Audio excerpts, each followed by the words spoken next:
Allora, sono Arturo Maurizio, il titolare dell'Artuso Legnami, un'azienda che si occupa della produzione dell'X-Ram.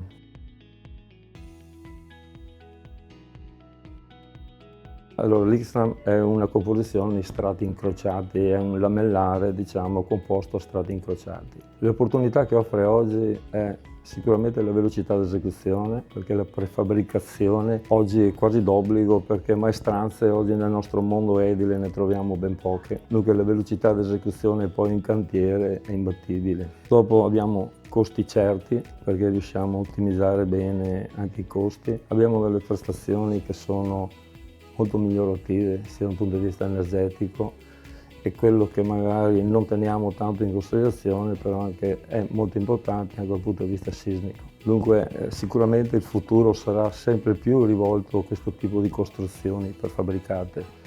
Secondo me il legno potrebbe proprio farlo da padrone in futuro.